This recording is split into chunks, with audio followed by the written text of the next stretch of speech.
नमस्कार दोस्तों, स्वागत है आपका friends at preparation YouTube channel पर। इस चैनल पर मैं लेके आता हूं आपके लिए एजुकेशनल वीडियो। आज की इस वीडियो में हम लोग डिस्कस करेंगे करंट अफेयर जनरल स्टडी से रिलेटेड उन सारे क्वेश्चन की जो कि आपसे पूछे जा सकते हैं किसी भी कॉम्पिटिटिव एग्जामिनेशन के लिए।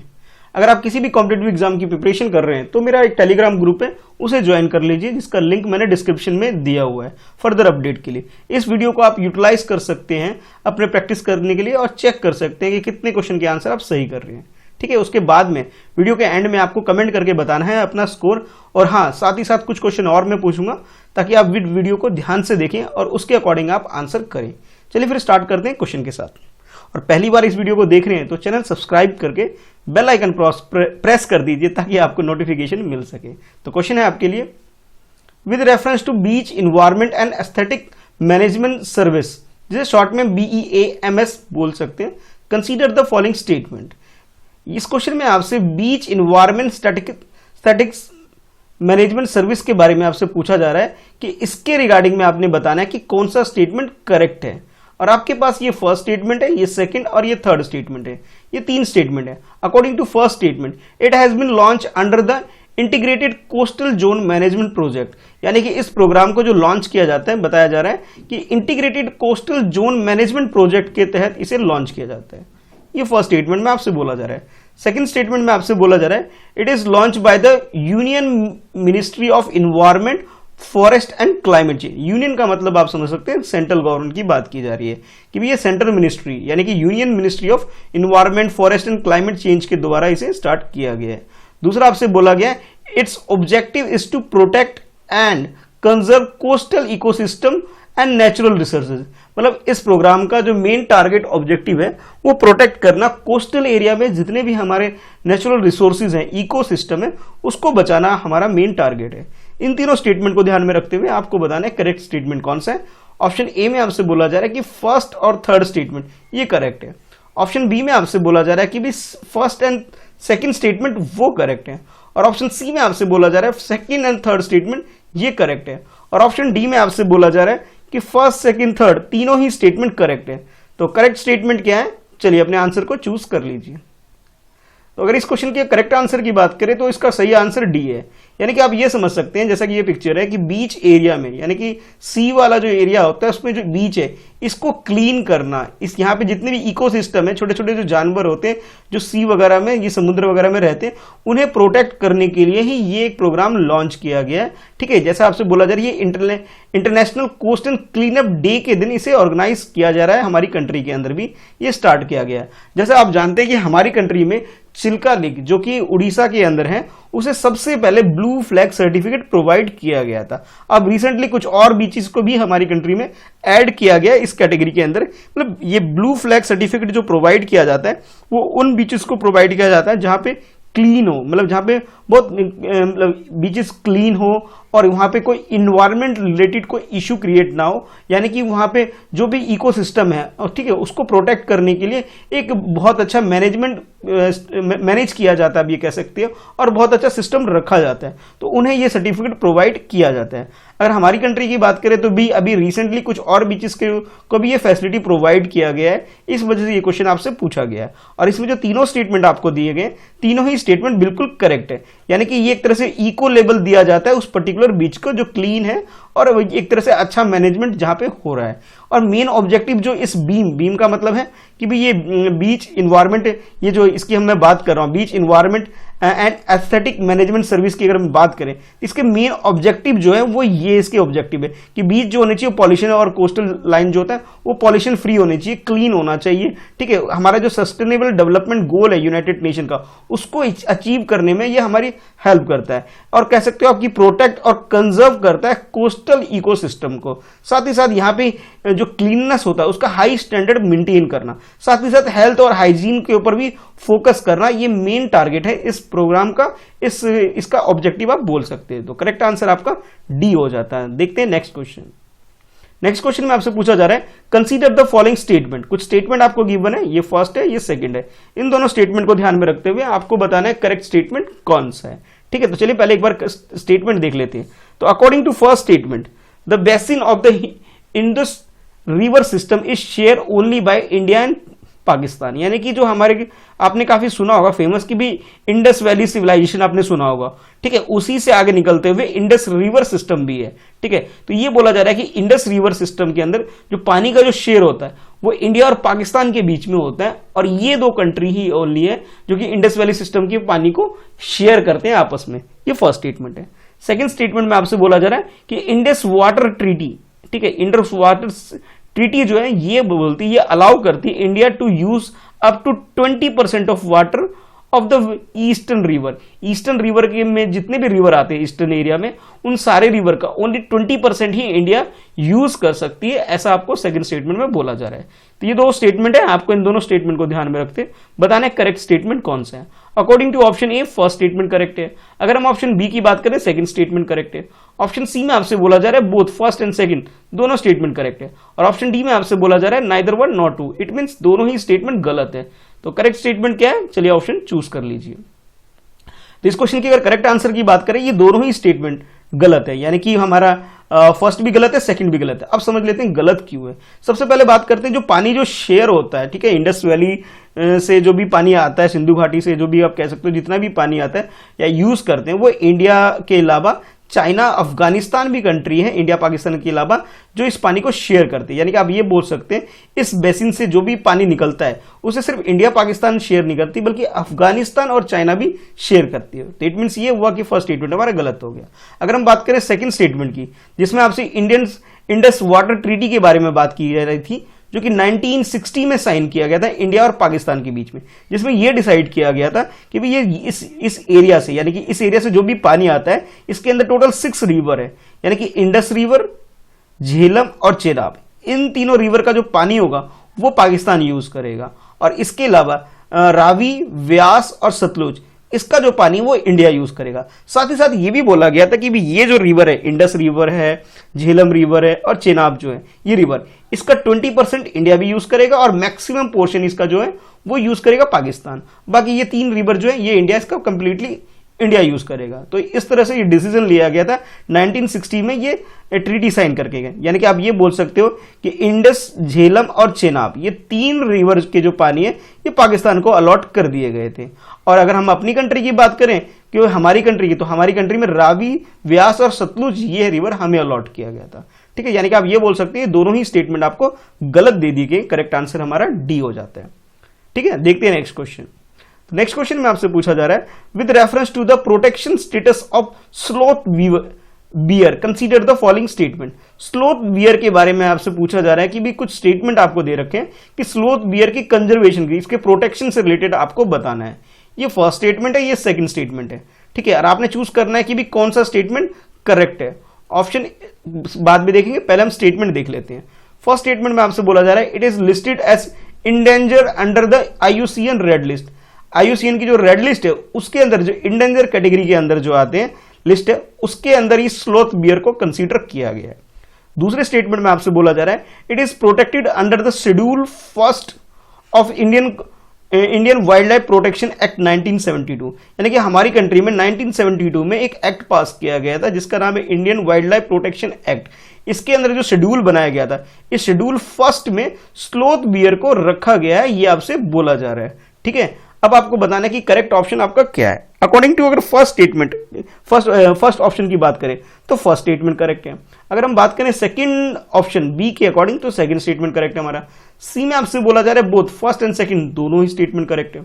और ऑप्शन डी में आपसे बोला जा रहा है neither one not two, it means ये दोनों ही स्टेटमेंट गलत है, ठीक है। तो भाई करेक्ट स्टेटमेंट क्या है, चलिए आंसर चूज कर लीजिए। तो इस क्वेश्चन का जो करेक्ट आंसर है वो है बी। बी का मतलब ये कि ओनली जो सेकंड स्टेटमेंट है वो करेक्ट है। पहले ये पिक्चर देख लीजिए, मैं इसकी बात कर रहा हूं, ये है स्लोथ बियर जिसकी रिगार्डिंग में आपसे क्वेश्चन पूछा गया था।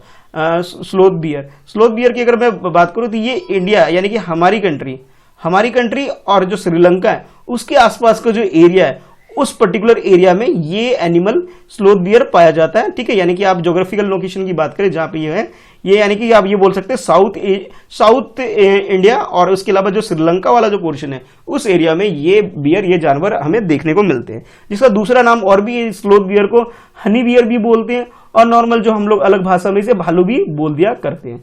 तो यानी कि आप ये बोल सकते हो कि भी ये जो जानवर है ये 8 ऐसी स्पीसीज के अंदर ट्रीट की गई है, जो भालू की जो 8 डिफरेंट स्पीसीज होती है उनमें से ये एक है।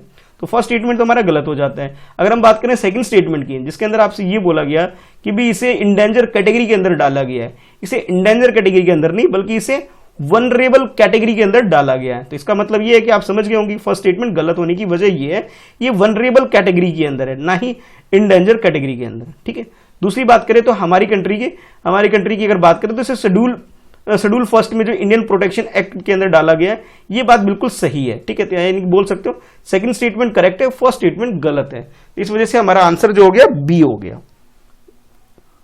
नेक्स्ट क्वेश्चन में आपसे पूछा जा रहा है with reference to the arsenic consider the following statement. Arsenic के बारे में आपसे क्वेश्चन पूछा जा रहा है। तो यहां आपके पास ये फर्स्ट स्टेटमेंट है, ये सेकंड स्टेटमेंट है, और आपसे पूछा जा रहा है कि करेक्ट स्टेटमेंट क्या है, ये बताइए।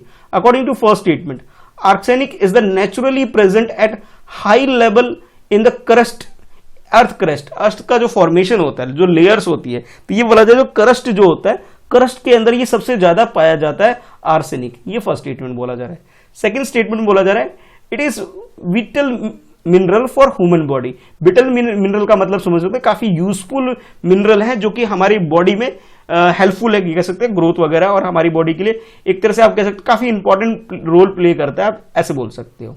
ठीक है, ये दो स्टेटमेंट आपको दे दिए गए, आपको चूज करके बताना है कि भी करेक्ट स्टेटमेंट कौन सा है।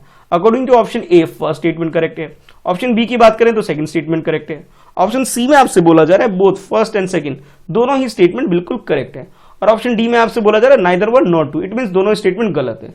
तो करेक्ट स्टेटमेंट क्या है, चलिए अपने आंसर को चूज कर लीजिए। इस क्वेश्चन की अगर करेक्ट आंसर की बात करें तो ऑप्शन ए हमारा करेक्ट है, जिसमें जो फर्स्ट स्टेटमेंट दिया गया ये करेक्ट है। यानी कि ये आप बोल सकते हैं जो अर्थ का जो फॉर्मेशन होता है, ठीक है, जो अलग अलग लेयर्स होती है, तो जो क्रस्ट हमारे जो अर्थ में जो क्रस्ट है वहां पे सबसे ज्यादा आर्सेनिक पाया जाता है।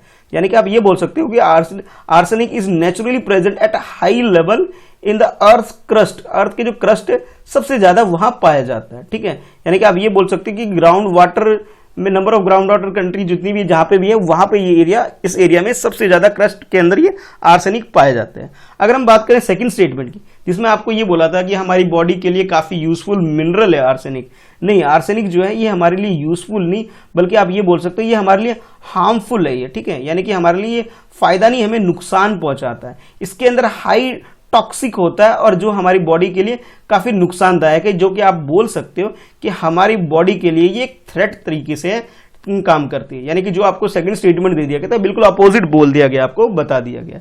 यानी कि आप ये बोल सकते हो कि जो सेकंड स्टेटमेंट है वो गलत है। उसकी वजह ये कि इस आर्सेनिक की वजह से हमें कैंसर, स्किन डिसीज और कार्डियोमस्कुलर डिसीज, डायबिटीज वगैरह हो सकती है। यानी कि आप ये बोल सकते हो ये हमारी बॉडी के ऊपर एक नेगेटिव इंपैक्ट डालता है। ठीक है, तो यानी कि सेकंड स्टेटमेंट हमारा गलत है, फर्स्ट स्टेटमेंट सही है। यानी कि आप ये बोल सकते हो कि ऑप्शन ए हमारा करेक्ट हो गया। ठीक है, अच्छा, नेक्स्ट क्वेश्चन में आपसे पूछा जा रहा है कि आपको ये बताना है कि फ्री ट्रेड एग्रीमेंट से रिलेटेड क्वेश्चन है। ठीक है, अच्छा, India has signed a free trade agreement with which of the following country. हमारी कंट्री ने फ्री ट्रेड एग्रीमेंट, कई बार आपने सुना होगा एफटीए, एफटीए शॉर्ट में बोल दिया जाता है इसे, जिसका मतलब होता है फ्री ट्रेड एग्रीमेंट। इसके रिगार्डिंग में आपसे पूछा जा रहा है कौन सा स्टेटमेंट करेक्ट है। ऑप्शन ए में आपसे बोला जा रहा है कि फर्स्ट स्टेटमेंट नहीं, पहले आप कंट्री देख लीजिए। फर्स्ट नंबर पे जो कंट्री है वो जापान है, सेकंड है साउथ कोरिया, थर्ड है हमारे पास श्रीलंका। ये तीन कंट्री आपको दे दी गई है, आपको चूज करना है कि फ्री ट्रेड एग्रीमेंट हमने किस किस कंट्री के साथ साइन किया हुआ है। ऑप्शन ए के अकॉर्डिंग बोला जा रहा है फर्स्ट स्टेटमेंट और थर्ड स्टेटमेंट करेक्ट है, यानी कि जापान और श्रीलंका की बात की जा रही है। ऑप्शन बी में आप second third, it mean south Korea and Sri Lanka की बात की जा रही है। ऑप्शन सी में आपसे बोला जा रहा है फर्स्ट सेकंड, यानी कि जापान और साउथ कोरिया की बात की जा रही है। और ऑप्शन डी में आपसे बोला जा रहा है ये तीनों कंट्री, फर्स्ट सेकंड थर्ड, ये तीनों ही कंट्री के साथ हमारे फ्री ट्रेड एग्रीमेंट है। तो करेक्ट आंसर आपके अकॉर्डिंग क्या है, चलिए क्वेश्चन को अटेम्प्ट कर लीजिए। इस क्वेश्चन की अगर करेक्ट आंसर की बात करें तो ऑप्शन डी इसका करेक्ट है, यानी कि तीनों ही करंट कंट्री जो है बिल्कुल करेक्ट है। तीनों कंट्री के साथ हमारी कंट्री का फ्री ट्रेड एग्रीमेंट है। पहले आप समझिए फ्री ट्रेड एग्रीमेंट होता क्या है। ठीक है, फ्री ट्रेड एग्रीमेंट का मतलब ये होता है कि दोनों कंट्री ये डिसाइड कर लेती है, एग्री हो जाती है इस बात के ऊपर कि वो रिड्यूस करेंगे, इलिमिनेट करेंगे अपने कस्टम टैरिफ को। कस्टम टैरिफ का मतलब ये होता है कि जब आप किसी, सपोज करिए आप ए और बी दो कंट्री है, ठीक है, अब ये ए और बी दो कंट्री है, तो ए अगर कोई प्रोडक्ट अपना बी कंट्री में सेल करता है तो ये अपने डोमेस्टिक डोमेस्टिक प्रोडक्शन जो भी करते हैं मैन्युफैक्चरर है, उसको प्रोटेक्ट करने के लिए एक कंट्री से जो भी प्रोडक्ट आता है उस पर टैरिफ लगा देता है, यानी कि कोई टैक्स लगा देता है, आप इस तरह से समझ सकते हो, जिससे इसका प्राइस हाई हो जाता है और इस वजह से डोमेस्टिक प्रोड्यूसर जो भी है उनको फायदा पहुंचता है। ठीक है, तो इस तरह का एक टैरिफ लगाया जाता है। सिमिलरली आप ये बोल सकते हो बी भी कुछ अगर प्रोड्यूस करके अगर उसे एक्सपोर्ट करेगा ए कंट्री के ऊपर, तो ए भी इस तरह से कोई ना कोई टैरिफ लगा लेता है। लेकिन ये जो एग्रीमेंट होता है ये इस बात पे साइन एग्रीमेंट हो जाता है इन दोनों कंट्री के बीच में कि ना ए बी के ऊपर कोई टैरिफ लगाएगा ना बी ए के ऊपर कोई टैरिफ लगाएगा, यानी कि इजिली ये दोनों कंट्री आपस में ट्रेड कर सकते हैं। और जब ट्रेड करने के लिए कोई यहां आएगा तो उसमें कोई टैक्स नहीं लिया जाएगा। कुछ इंपोर्ट वो करता है हमारी कंट्री में, अगर कुछ इंपोर्ट होता है दूसरी कंट्री से तो हम कोई इसके ऊपर टैरिफ या टैक्स नहीं लगाएंगे, यानी कोई कस्टम चार्ज नहीं करेंगे, आप ये बोल सकते हो। ठीक है, ये होता है ट्रेड फ्री ट्रेड एग्रीमेंट, जिसमें कोई भी ट्रेड करते टाइम कोई टैरिफ नहीं लगाया जाता है। तो हमारी कंट्री की अगर बात करें तो हमारी कंट्री ने free trade agreement Asian country, यानी एशियन के अंदर जो 10 कंट्री होती हैं, यानी कि आप ये पिक्चर देख सकते हैं कि हमारा फ्री ट्रेड एग्रीमेंट जो एशियन कंट्री के साथ है उसके रिलेटेड ये डाटा भी आप देख सकते हैं कि 2005 से लेकर के 2015-16 तक का मैं डाटा आपको शो कर रहा हूं, जिसके अंदर आपको जो ग्रीन पोर्शन दिख रहा है ये हमने जो इंपोर्ट किया है वो दिखा रहे हैं, यानी कि हमने बाहर से जो भी चीज मंगवाई है। ठीक है, अच्छा, और ये जो आपको नीचे वाला जो दिख रहा है येलो और आप कह सकते हो ऑरेंज टाइप का जो दिख रहा है आपको, ये हम वो पोर्शन है जो हमने एक्सपोर्ट किया है एशियन कंट्री को, यानी जो ये वाला पोर्शन है ये हमारे लिए बेनिफिशियल है, ये हमें इनकम प्रोवाइड करता है और ये हम कह सकते हो हमारे लिए एक एक्सपेंडिचर टाइप का है। यानी कि आप इसको देख के अंदाजा लगा सकते हो कि भी इंटरनेशनल लेवल पर हमारा क्या स्टेटस चल रहा है, कि हम ट्रेड एक्सपोर्ट ज्यादा करते हैं इंपोर्ट ज्यादा करते हैं। तो हमारी कंट्री ने एशियन की जो 10 कंट्री है उनके साथ FTA साइन किया हुआ है, यानी फ्री ट्रेड एग्रीमेंट। इसके अलावा श्रीलंका, साउथ कोरिया और जापान, ये कुछ कंट्री है जिसके साथ हम लोगों ने फ्री ट्रेड एग्रीमेंट साइन किया हुआ है। ठीक है, तो आई होप आपको क्वेश्चन समझ में आ गया होगा। तो करेक्ट आंसर इसका डी है। अब आप मुझे कमेंट करके बताइए कि भी आपका स्कोर कितना है। साथ ही साथ मुझे ये भी बताइएगा ये जो 3 कंट्री हैं, जापान, साउथ कोरिया, श्रीलंका, इन तीनों कंट्री की कैपिटल क्या है और यहाँ पे करेंसी क्या है, यानी कि कैपिटल और करेंसी बताइएगा मुझे ये जो 3 कंट्री है इन तीनों कंट्री के बारे में। ठीक है, तो थोड़ा सा देख लीजिएगा इन तीनों कंट्री को मैप में, इनकी लोकेशन बताइएगा कौन से कॉन्टिनेंट में कहाँ पे इनकी लोकेशन आती है, नंबर 1। नंबर 2 आपको ये बताना है कि इसकी ज्योग्राफिकल लोकेशन हो गया फर्स्ट। सेकंड आपने बताना है कि भाई यहाँ पे कौन सी करेंसी चल रही है। थर्ड नंबर पे आपको ये बताना है कि भाई इसका यहाँ पे कैपिटल कहाँ है, ये जो कंट्री इनकी कैपिटल कौन सी कैपिटल का आपको नाम बताना है। आपको एक सरप्राइजिंग फैक्ट मिलेगा कि कुछ ऐसी भी कंट्री होगी जहाँ पे एक से ज्यादा कैपिटल भी है और वो अलग अलग टाइम पर अलग अलग कैपिटल को यूज करते हैं। ठीक है, थोड़ा सा नेट पे सर्च कर लीजिएगा। ठीक है, तो कमेंट करके अपना आंसर जरूर बताइएगा। आज की इस वीडियो में इतना है, वीडियो को लाइक करिए, अपने दोस्तों में ज्यादा से ज्यादा से शेयर करिए। ठीक है, फिर मिलते हैं नेक्स्ट वीडियो में। आज के लिए इस क्लास के अंदर, इस वीडियो के अंदर इतना ही है। पहली बार वीडियो को देख रहे हैं, चैनल सब्सक्राइब करके बेल आइकन प्रेस कर दीजिए ताकि आने वाली वीडियो की नोटिफिकेशन आपको रिसीव हो सके।